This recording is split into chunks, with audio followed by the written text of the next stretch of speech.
ചെയ്യാനായിട്ട് പോകുന്നത് ഒരു പെഗ് ബോർഡാണ്. ഈ ഡെസ്ക് മേക്ക് ഓവർ ഒക്കെ ചെയ്യുന്നവരുടെ ഒരു ഡ്രീമാണ് ഈ പെഗ് ബോർഡ്. എന്നാൽ ഇതിന്റെ സ്റ്റാർട്ടിംഗ് പ്രൈസ് തന്നെ 2000-ലൊക്കെയാണ്. അത്രയും പ്രൈസ് ഒന്നും നമുക്ക് അഫോർഡബിൾ അല്ലാത്തപ്പോൾ നമുക്ക് അവൈലബിൾ ആയിട്ടുള്ള തിങ്സ് വെച്ചിട്ട് നമുക്കൊന്ന് ചെയ്തു നോക്കാം. അതിനായിട്ട് ഞാൻ ആദ്യം ഇവിടെ കാർഡ്ബോർഡ് എടുത്തിട്ടുണ്ട്. അതിനെ 6 പീസായിട്ട് സ്ക്വയർ ഷേപ്പിൽ കട്ട് ചെയ്തിട്ടുണ്ട്. അതിപ്പോൾ സ്ക്വയർ ഷേപ്പിൽ തന്നെ വേണമെന്നില്ല, റെക്ടാങ്കിൾ ഷേപ്പിലോ അല്ലെങ്കിൽ ഒരു വലിയൊരു കാർഡ്ബോർഡ് പീസാണ് കിട്ടുന്നതെങ്കിൽ ഒറ്റ പീസായിട്ടോ നമുക്കൊരു വലിയ റെക്ടാങ്കിൾ ഷേപ്പിലൊക്കെ കട്ട് ചെയ്തോ പെഗ് ബോർഡ് ചെയ്യാം. ഇനി 1 സെന്റിമീറ്ററിൽ വെർട്ടിക്കലായിട്ടും ഹൊറിസോണ്ടലായിട്ടും ലൈൻസ് വരയ്ക്കണം.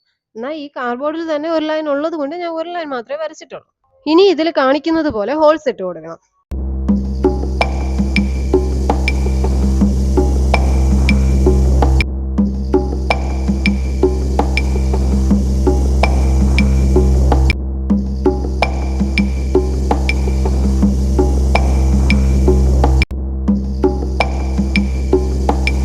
ഇനി നൈഫ് വെച്ചിട്ട് ഈ ഹോൾസ് ഒക്കെ ഒന്ന് മാർക്ക് ചെയ്യണം. ഇത് കഴിഞ്ഞിട്ട് അടുത്ത സിസർ വെച്ചിട്ട് ഈ ഹോൾസിനെ ഒന്ന് വലുതാക്കണം.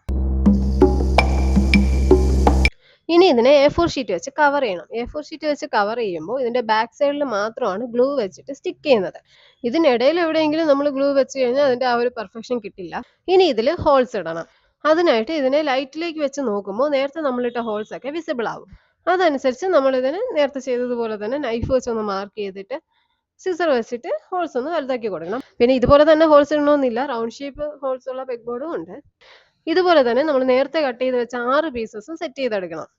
ഇനി ഒരു കാർഡ്ബോർഡ് എടുത്തിട്ട് അത് 1 സെന്റിമീറ്ററിൽ കട്ട് ചെയ്തിട്ട് നമ്മളൊന്ന് റോൾ ചെയ്ത് ഇതിന്റെ ബാക്കിലായിട്ട് ഒട്ടിച്ചു കൊടുക്കണം.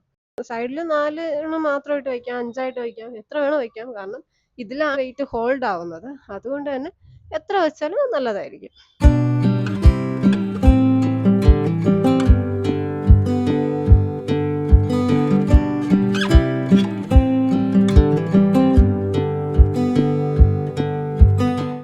അങ്ങനെ നമ്മൾ 6 എണ്ണം വാളിൽ സെറ്റ് ചെയ്തു.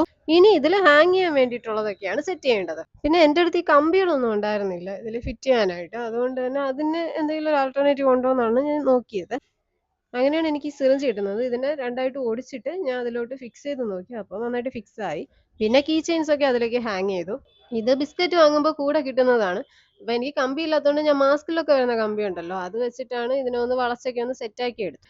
പിന്നെ നമ്മൾ ക്ലേ ആർട്ട് ചെയ്ത് വെച്ചിട്ടുണ്ടായിരുന്ന ബ്ലൂബെറി കേക്കും മാക്രോൺസും പിന്നെ സീഷെല്ല് ഇതെല്ലാം അതിനകത്തേക്ക് വെച്ചു. പിന്നെ ഈ തെർമോക്കോളിന്റെ പീസ് എനിക്ക് വെച്ചപ്പോൾ ഇഷ്ടപ്പെട്ടില്ല. എന്നാൽ ഞാൻ വേറെ 2 തെർമോക്കോൾ വെച്ചു. അതിന്റെ ആ ഒരു ഫിറ്റിങ്സ് ഇതിൽ കാണിച്ചിരിക്കുന്ന പോലെയാണ്. അതാണ് ഈ ഒരു ക്ലിപ്പ് ഞാൻ ഇതിലേക്ക് ആഡ് ചെയ്തത്. ഈ തെർമോക്കോൾ പീസും ഈ പെഗ് ബോർഡുമായിട്ട് ജോയിൻ ചെയ്യാനായിട്ട് നമ്മൾ നേരത്തെ ചെയ്ത പോലെ തന്നെ സിറിഞ്ചിന്റെ രണ്ടായിട്ട് അതിനെ ബ്രേക്ക് ചെയ്തിട്ട് അതിനെ ഈ തെർമോക്കോളിലും പെഗ് ബോർഡിലുമായിട്ട് കണക്ട് ചെയ്യുമ്പോൾ അത് കറക്റ്റ് ആയിട്ട് സെറ്റ് ആയിക്കോളും. അങ്ങനെ നമ്മൾ ഇതേ മോഡലിൽ 2 തെർമോക്കോൾ പീസസ് ജോയിൻ ചെയ്തിട്ടുണ്ട്. പിന്നെ ഇതിലേക്ക് നമ്മൾ നേരത്തെ ചെയ്ത ക്ലേ ആർട്ടിലെ ആ ഗ്രേപ്പ് ഗാർഡനും സ്ട്രോബെറി കേക്കും ഒക്കെ ഇതിലേക്ക് വെച്ചു. ഇത് ബിസ്ക്കറ്റ് വാങ്ങുമ്പോൾ കിട്ടുന്ന കവറാണ്. ഇതിനെ ഹാഫായിട്ട് കട്ട് ചെയ്തിട്ട് A4 ഷീറ്റ് വെച്ച് കവർ ചെയ്ത് പിന്നെ സിറിഞ്ചിന്റെ നേരത്തെ എടുത്ത പീസില്ല അതേ മെത്തേഡിൽ തന്നെ ഇതിനെ പെഗ് ബോർഡിലേക്ക് ഫിക്സ് ചെയ്തു. ഇതേപോലെ വേറൊരു കാർഡ്ബോർഡ് പീസ് ഇവിടെ കിട്ടിയിട്ടുണ്ടായിരുന്നു. അതും ഇതേപോലെ തന്നെ ചെയ്തെടുത്തു. അങ്ങനെ നമ്മുടെ പെഗ് ബോർഡ് സെറ്റായി. നിങ്ങൾക്ക് ഈ വീഡിയോ ഇഷ്ടപ്പെട്ടിട്ടുണ്ടെങ്കിൽ ലൈക്ക് ചെയ്യുക, ഷെയർ ചെയ്യുക ആൻഡ് സബ്സ്ക്രൈബ് ചെയ്യുക. And thank you for watching.